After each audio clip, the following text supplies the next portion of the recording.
always watched fashion from like on a global level. And I do know that like fashion sets the tone.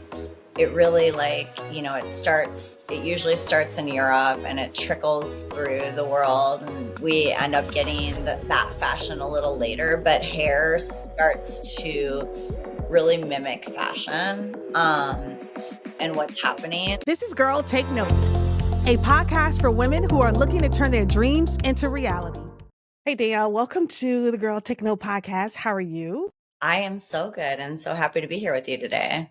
Yeah, it's going to be a really good conversation because you have such an incredible journey in the beauty industry. And I mean, from styling like some of the top celebrities to becoming the global artistic director for The Matrix, right? That's huge. Yeah. Let's kind of go back. What initially sparked your love for hairstyling and how did you get your big break in the industry? Yeah. Initially I did not think that I would be doing what I'm doing today. I really just loved hair. Yeah. I really loved hair. I grew up with a family of complete nothing to do with the beauty industry. They were all like in the airlines Oh, and just wow. yeah, no, just not no one understood it. So I battled that. But yeah, I don't know. I just had a knack for it in high school. I had a knack for it when my entire life really. And then I knew that I wanted to go to cosmetology school and become a hairdresser. But I didn't know that there was so many avenues and so much opportunity. I literally just was like, I just want to do hair. Yeah. Um, Yeah. but fast forwarding to where I am today after 25 years or almost 26 years of being in this industry, I've worn every hat and everything from like running a salon, owning a salon, doing celebrity hair, working fashion week, doing huge campaigns, huge shows like all over the world. And Yeah. it's wild what happens when you just open your mindset up to what potentially can happen, you know? Yeah, that's so awesome. Let me ask you, was you that girl in high school where people were like, listen, if you need your hair done, just go ahead and call Danielle. She can do Oh, it for you. I did my friend's mom's hair even. Like I was not even like I don't think I was old enough to drive and I was cutting hair and bleaching hair and I mean not all of it was good. Like come on, let's be honest, but they trusted me. Was there someone that you saw doing it? Like, how was there someone that you idolized, say, oh my gosh, she does hair so well, or somebody you knew, or somebody you kind of like saw on TV that was doing it and you kind of felt like, that's something I think I can try? You know what's so funny? So no. Um, and I grew up with a mother that like she was a beautiful woman, Yes. but she just like never had the knack. She like I was the little girl that like never went to school with a braid in her hair or Yeah. like Yeah. she just didn't know how to do hair. And um so it's funny because so privileged then I got to go to the beauty salon because I think in her mindset she felt bad that she didn't know how to like do my hair or Yeah. Yeah. braid my hair or anything. So like she would, as a really young little girl, I would have like salon highlighting appointments. And so I would sit there and I would just kind of watch and I got really close to my hairstylist, and I would just Hmm. ask her and I was like business or like entrepreneurial enough and even as a teenager to know like, okay, I knew she had 3 kids because she had pictures of them on her station. And I knew she Yeah. only worked 3 days a week. And she worked for a franchise salon that I knew like probably had benefits. And Yeah. so I just started picking her brain about like, how did she do that? And I knew her husband didn't work. So I was like, well, she must be Hmm. making some good money here. And Right. I think I was 13. I don't know. And so I will say that I think she actually, and I should probably, reach out. 'Cause she really did Yeah. inspire me. And she told me everything. And I remember just sitting there at that moment and going, okay, now I got to figure out how I'm going to tell my parents I want to do hair, because I knew Yeah. that wasn't going to go over very well. So, um, They they always have the idea they want you to be a doctor or a lawyer, Yeah, something yeah, crazy of and course. invest. They didn't look at hair as being like a viable business that you can actually have a career and make good money and be able to take care of yourself and build something out of. Not at Not all. back then they didn't. Not at all. Not at And all. I make more money now than both my parents combined. Of So, course. I'm like, huh, okay. Were there I'm any not key competitive or anything. No. of exactly. Were there any key moments or I guess events in your career that kind of shaped you as the beauty leader and professional that you are today? Yeah, there's been a couple. One of them was so in 2018, I won North American Hairstylist of the Year, and Mm, it's like the Oscars for hair, basically. yeah. And that really, it's like the one that you want to win. Once you've won Yeah. that one, Yeah. you're kind of like, all right, now it's time for me to like pass on, my expertise and like lift up the rest of the industry.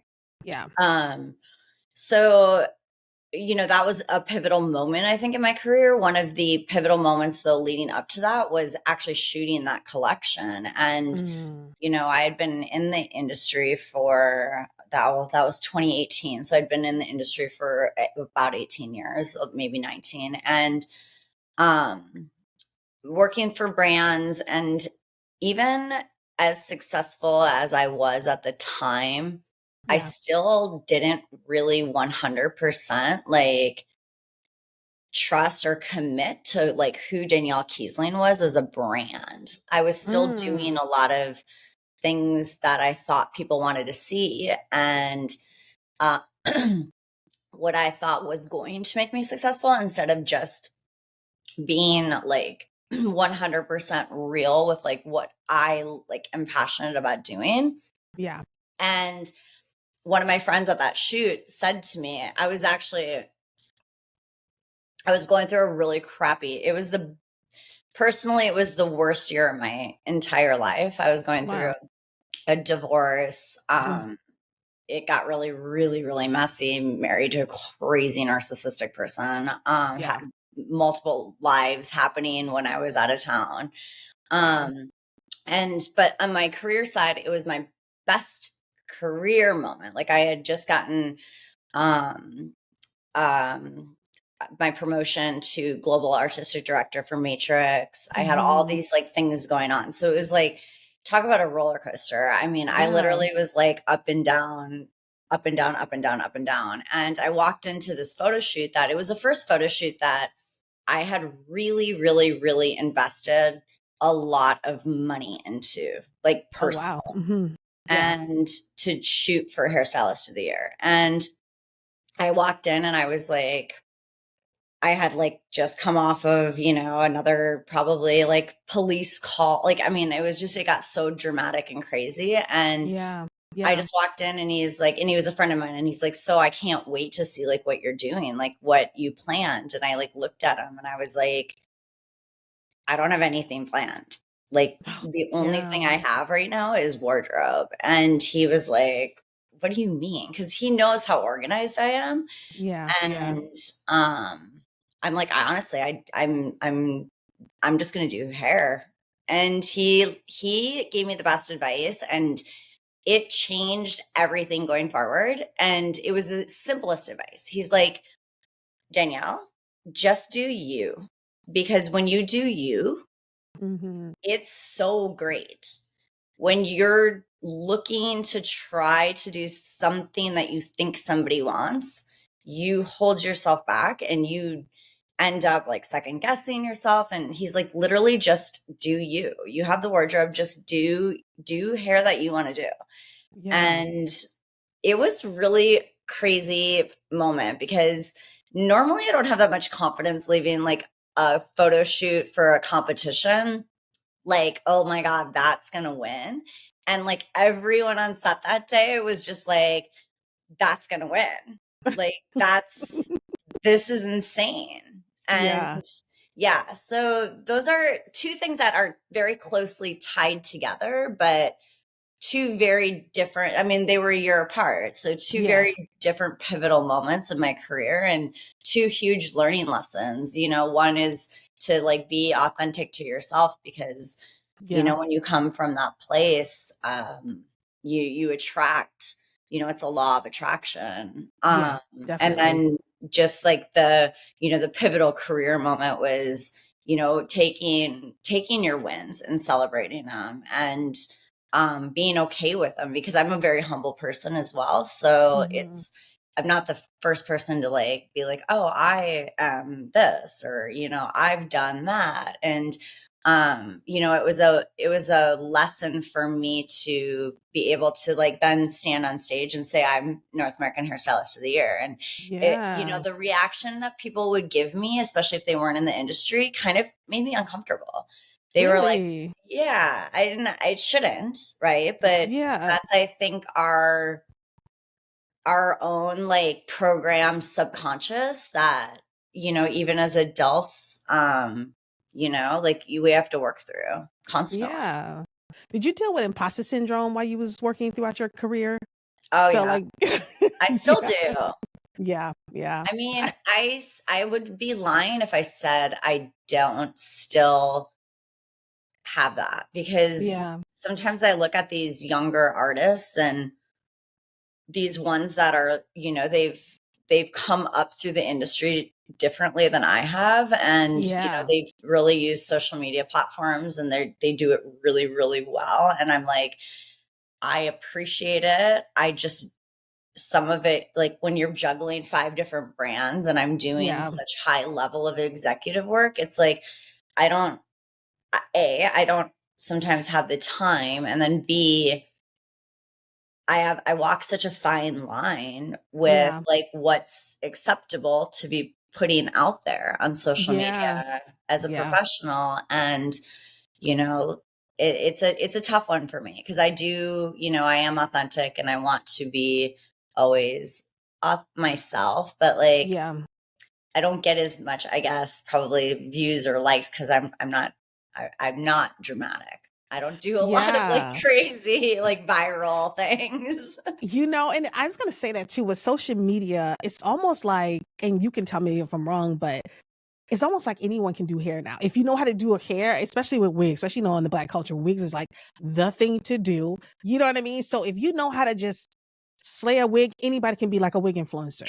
You're Anybody can be a so hair influencer. It's just like out of nowhere. And it's so different because you have a history that you've trained and you studied and you've grown and you have accolades. But now today it's like a girl can do hair, like you said, and do slay a wig, and not of a sudden she viral. Now everybody want her to do wigs. you're so on top of that, and thank you for saying Yeah. that. And also, honestly, I mean, like I do a lot of textured hair Yeah. and I always have my whole career. And my brother's girlfriend was an African American woman and Mhm. she taught me like how to do her hair. And Yeah. then I worked next door to uh a Dominican salon that did a lot of like Dominican Latino blowouts. And Yeah. I Oh, learned yeah. like Oh, her and yeah. I kind of partnered and we like were everyone was like, how do you work next, like your salon's next door to a salon? I'm like, it's very different. Yeah. Um, but we would Very like different, yeah.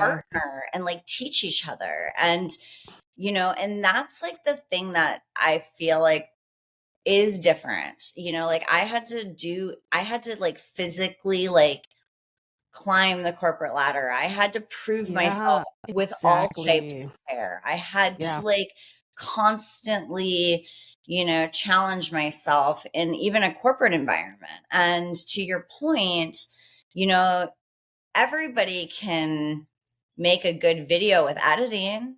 And, like when Mhm. you're standing on stage and you're doing hair in real life, like Yes. you can't edit that Yes. shit. No. Like you better know what you're doing. That's what separate the beginners from the actual professionals. You know what I mean? Yeah. The amateurs from the professionals. When you can actually do this in person on a stage and be creative. Because I remember I used to go to the hair shows and used to see the women do like all these creative hairstyles with Yeah. hair, and you're just like, some things you're just like, I can't even believe people can do that with hair, Yeah. you know? Yeah. And I'm like, that is an art. That is a Yeah. skill. That's not just being a wig influence because you know how to glue a wig down. It's different. It's so different. It's so different. And I'm glad that like I'm happy to hear that. Like it is Yeah. nice sometimes. I'm so close to it that and it there's no shame. There's no hate towards Of any course of not. the like Yeah. we're all entrepreneurs. We're all trying to make money, right? And Yeah. you know, and it was actually why I decided to create this brand that I'm actually working on now, which is more of like a lifestyle blog, which is called Another Million Miles. And Yeah. Yeah. I I I'm like I work on the brand side of things and I know what I'm like doing and paying influencers and Yeah. sometimes some of them have like credentials and some of them don't. They just have really big followings. Yeah. And Yeah. I thought to Exposure. myself, I'm like, I need to like take my credibility and do something with this on a digital level and a digital Yes. platform. So that's why I created the Another Million Miles blog because, you know, I'm like, I always like the best way I explain it is like a concierge with credibility. Like I Yes. have so much credibility in the health and wellness and beauty space that I'm like, it's silly that I'm not doing it on a bigger level. So we're just Yeah. starting to tap into it and get it going, which is it's been fun. And it's actually what led me on to, you know, like pod match and podcasting. Yeah. And I've met so many cool people like yourself and through just like taking myself out of my comfort zone. Yeah. Because, like you said, you're a humble person. You know what it is, too? I think we come from a generation where we're not braggers, right? Because I used to work for Sirius Satellite Radio. So I used to work with Higher Stern. I used to work with a lot of those big players in radio that I Okay. used to know and really like, you know, that's how I got my start in radio. And Okay. so, but it's like, I don't name drop. Like, we're not people that name drop and go around saying, this is what I've accomplished and I've done this and I've done that. You know what I mean? So that's why you're just like a humble person and you Yeah. see people, they'll get on social media and they'll just like, tell it all, try to make sure they build some type of social proof Yeah. versus when it goes offline, it's like, okay, where's the actual proof here? Yeah. You No, have you're so right. actual proof, Yeah. Danielle. You're just like, you're more than just social proof. You are a history in this industry. And Yeah. let me ask you this. You've seen the industry change so much. Mhm. What are some of the things you think you're like, I never thought hair would be, I would never thought the beauty industry would go in this direction? What are some of those things? Great question. So I'm to your point. I'm shocked at like gosh, I never thought the beauty industry would be so um exposed. Maybe is a good Yeah. word. Like I even see some beauty professionals like posting like negative Mm-hmm. jokes about like their clients and Yeah. or like a bad customer or the way that they charge and I'm like that is just Yes. out there like that is not really something that needs to be sitting on your social media in my opinion. I mean Yeah. this is just my opinion, right? And so I guess I never thought that that was going to be a thing. Yeah. You know, that's a big change in the industry. um I think for the good, the way that it's changed is like you have access to people right now Yeah. and Yeah. it's your own it's it's you holding yourself back if you don't tap into the access and the network because Yeah. you have now full access to people and what's the worst they're going to do, say no, you Yeah. know, it's like so I think for the good it's like really interesting and nice to I will like to see where it goes next because it's Yeah. like are people going to take advantage of like the direct access, the networking, you know, Mm-hmm. what's going to happen, like let's be honest, we didn't see TikTok coming. We didn't Yeah. see, when we had Facebook, we didn't see Instagram coming. Yeah. Things have come and gone and not stuck, but there's going to be another generation of some crazy social media app. And I'm Yeah. sure we have It no idea. is. I mean, like, none of us can guess what it's going to Yeah. be, What right? it's gonna be. Yeah. And then all of a sudden, guess what? Instagram may become irrelevant. Yeah. Like, what, and that's the reality. TikTok might disappear depending on, like, I How actually it had a goes. stylist ask me, should he even waste or, take the time to like develop Because they TikTok? might ban Like, it. Yeah. it might governmentally be banned. And I'm Yeah. like, that's the thing. When you don't have your brand buttoned up, despite these Yep. social media platforms, Yep. you really have nothing. And That you don't own your Instagram, you don't own your TikTok. no. You have to Yes. cultivate your brand. And I hope that the ebb and the flow of like what is to change and what comes of change is that people understand that again, because it is definitely like social media did, I don't want to say attack, but there's industries that like social media didn't really touch. And then Hmm. there's industries like the beauty industry where social media like wreaked havoc Oh my God. on, Yes. and Makeup, hair, everything. mhm. It's And everything. it's just so interesting because it's like, there's going to be something, there's going to be another change. I mean, Hmm. 5 years from now, we're not going to be doing what we're doing. So Yeah. I coach people all the time about like building their personal brand, making sure that they have a website, make sure that you're digitally stable. Like, Yes. the world is changing. We are witnessing it today, like every day. Yeah. You're So so right when it comes to social media, where it's like you have a brand is not just built on social media. So a lot of these influencers have all these followers, but then they don't capture anything in terms of like building community outside of those platforms. So like you said, when TikTok goes away, then what what do happened? you do? Who are Exactly. you now without TikTok, without your million something followers? I know. You don't have that kind of credibility because you don't really have a brand, because a brand is not just built on social media alone. Isn't that You crazy have to to have think some about type of though? own. Yeah, it I is. It mean, really is. I've it seen so many of them that don't have like an email to capture people, a community outside of it, some type of membership. Everything is just on TikTok. Everything's on Instagram, Facebook. That's it. I know. It's wild. It's wild. I hate it. I hate it though. Like, I hate it for the fact that, like, and that's another reason why my business partner and I established Hair Biz and Beyond. And, Yeah. like, we're a little ahead of the game, I feel like sometimes, like, because we preach that all the time. People just don't want to hear it yet. But No. they're Mm-mm. going to. Like, it will. I think it's just, a matter of like, it's so funny those days that like Instagram has glitches and stuff. Yeah.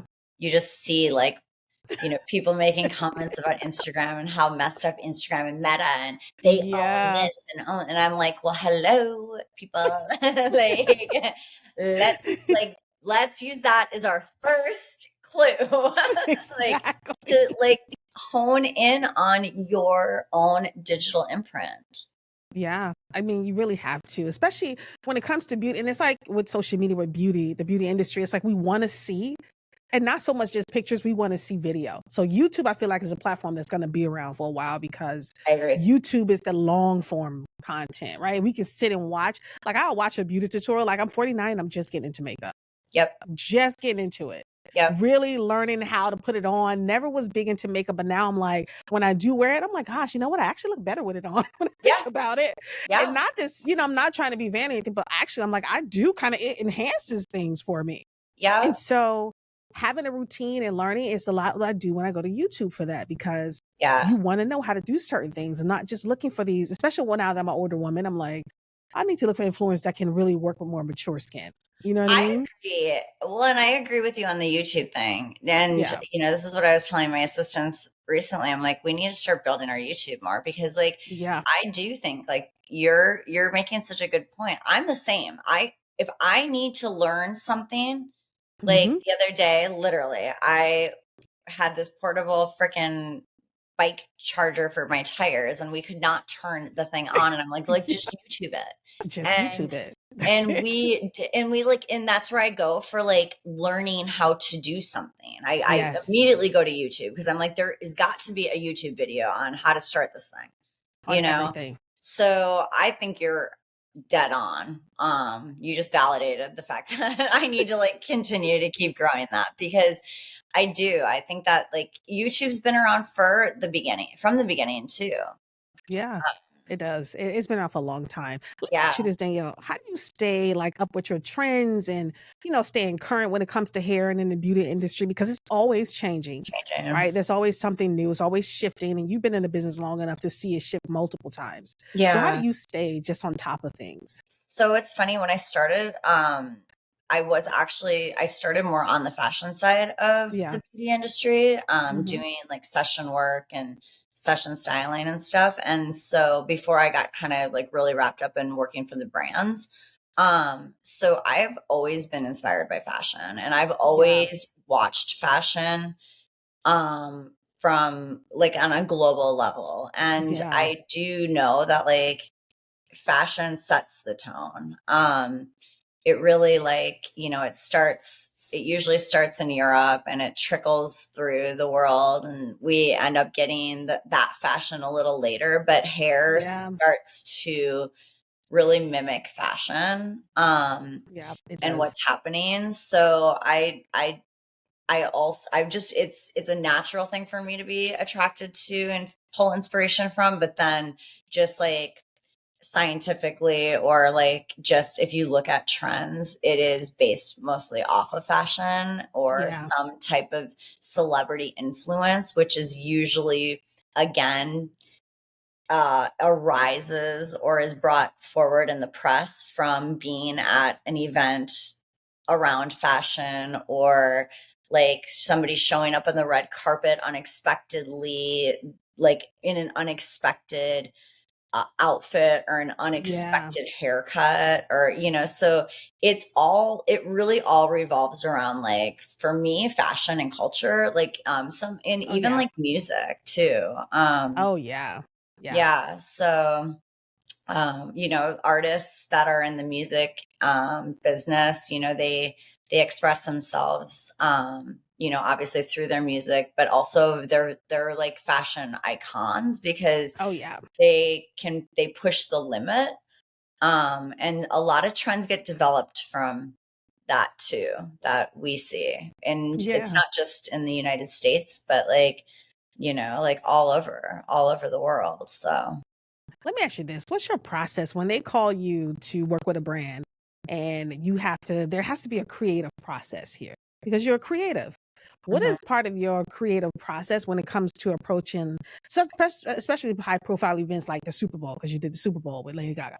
So mhm. what kind of process do you take to deal with such a high pressure type of event? A lot of communication. It's just like a marriage. It's not gonna work if you don't talk. Exactly. um, yeah, it is like honestly, it's so much communication. Yeah. And what I am a very flexible person. Like I can pivot very quickly. I think Hmm. that that is another thing that I try to coach people on. I'm like, stop with the like over, perfectionism is paralyzing. Yeah, I am definitely. I dealt with it my whole life. I've been OCD, a little ADD, perfectionism, I deal with. But like at the end of the day, it's funny because people that know me well know that um, I'm mostly they're like you got it together, but like you are doing so many things at one time. Like you can't always be perfect. And I'm like, oh, I'm so far from perfect. It's like crazy ridiculous.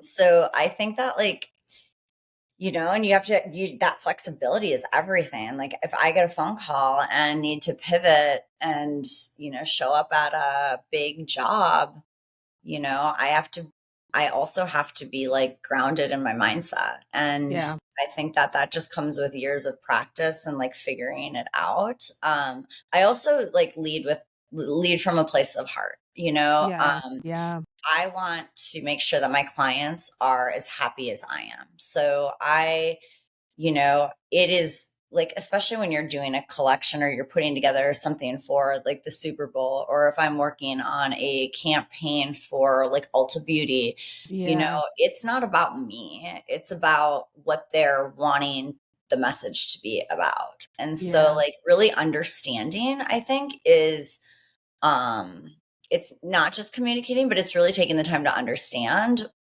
and ask the questions, because you'll land in a really such a better position, Oh yeah.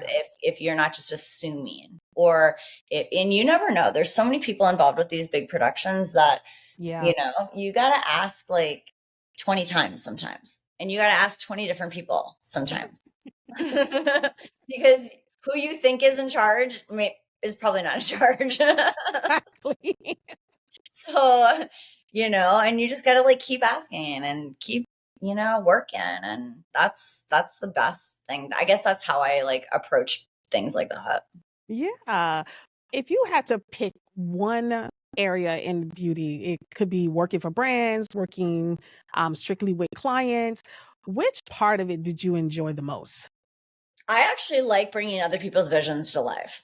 Oh, Like, nice. I Yeah. love working on marketing shoots for brands. Yeah. Like I just got to do the first, so Dyson USA just created their first ever professional hair team this year. Really? Yeah, it's super Okay. cool because it's like Dyson, right? Like Yeah. everyone knows No, Dyson. right?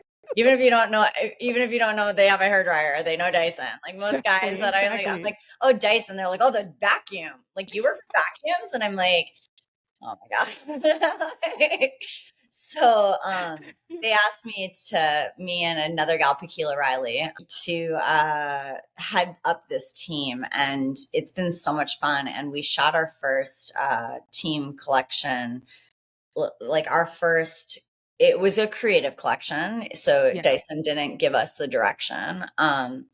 So it was a little different, but it is so unbelievable. And it's so like luxury and Dyson.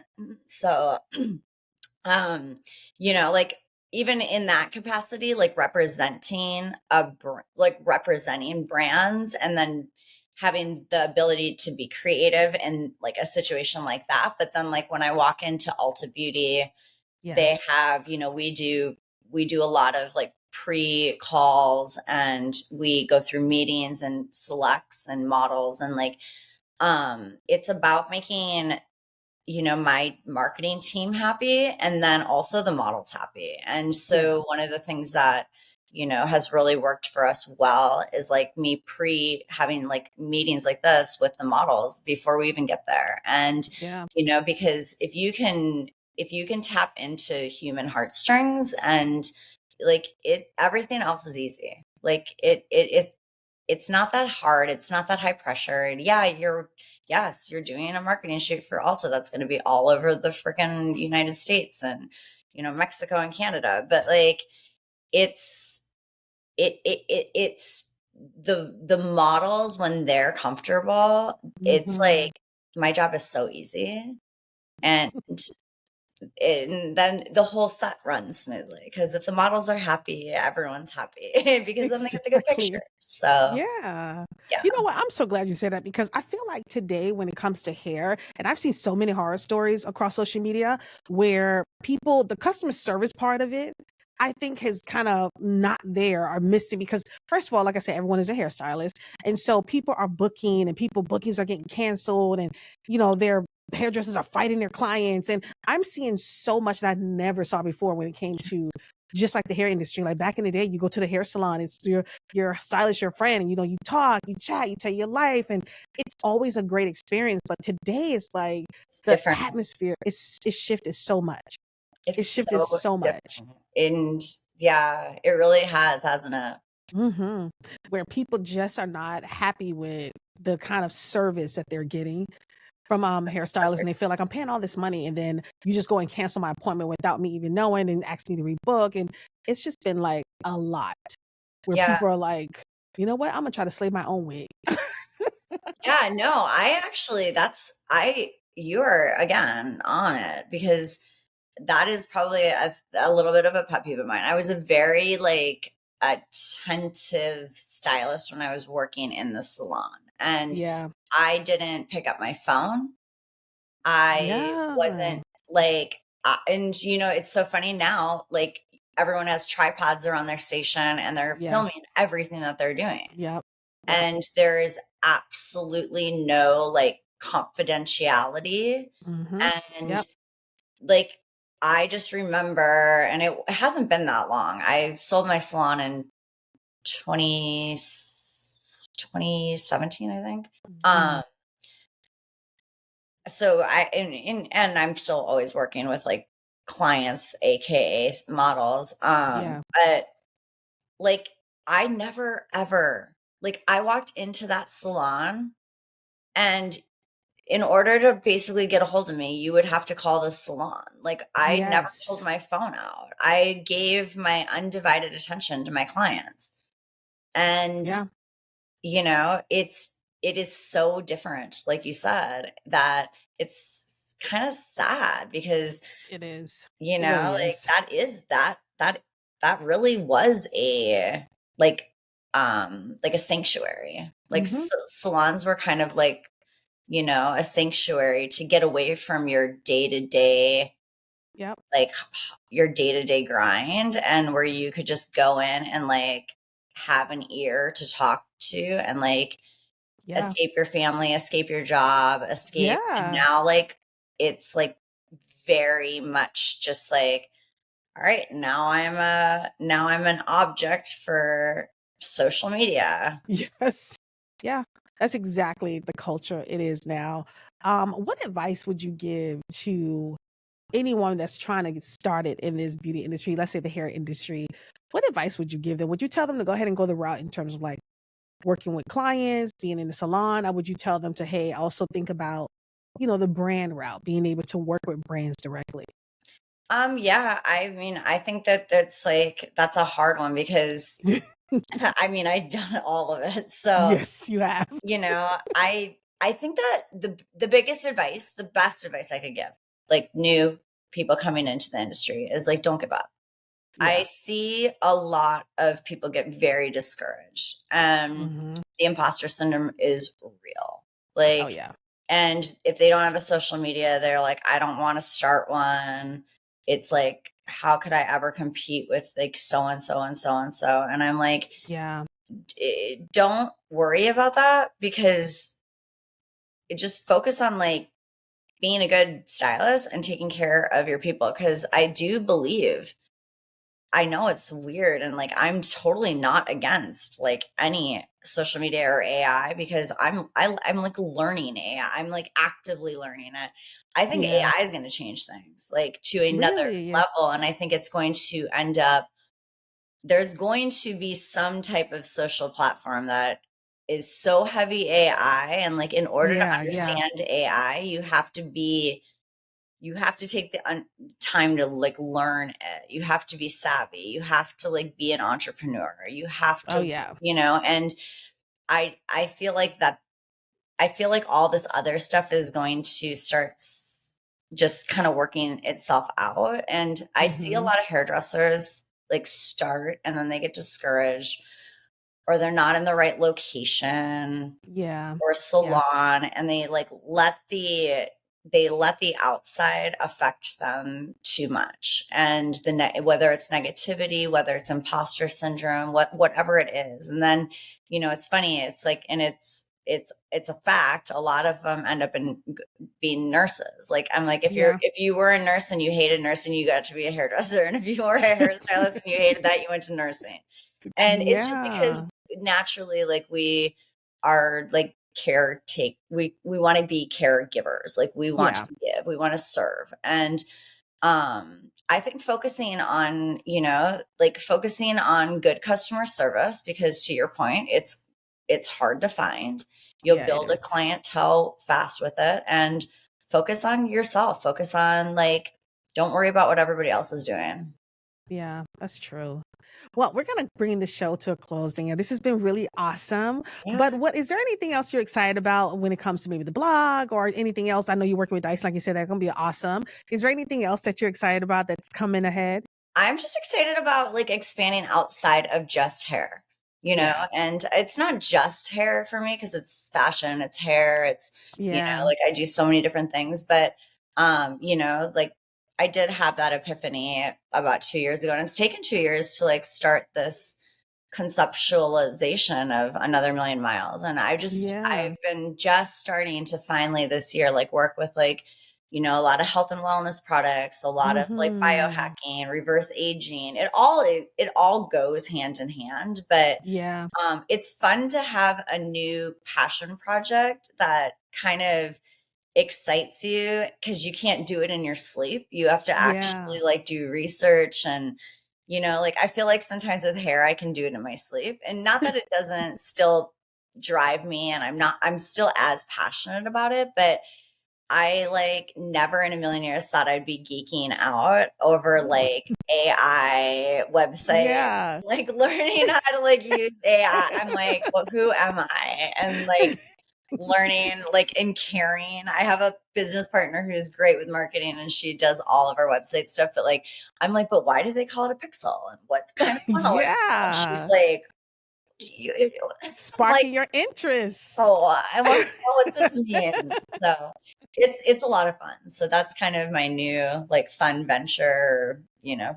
Most people call it a job. I call it, like, it's a It's hobby. fun. Yeah. Like, Listen, there's something wrong with full-time being job. a multi-passionate person because I know I am. I have more than one thing that I would like to do. So Yeah. I enjoy. Well, listen, thank you so much again for being on the podcast. This has been such a great conversation. I really appreciate you. Thank you. And let's definitely stay in touch. Yes. I'd love to do this again. So Yes, yes, I would love to bring you back so we could talk more. It was such a great conversation. All right, guys, I am Shawnee Sanders. This is the Girl Take No Podcast, and I will talk to you next time.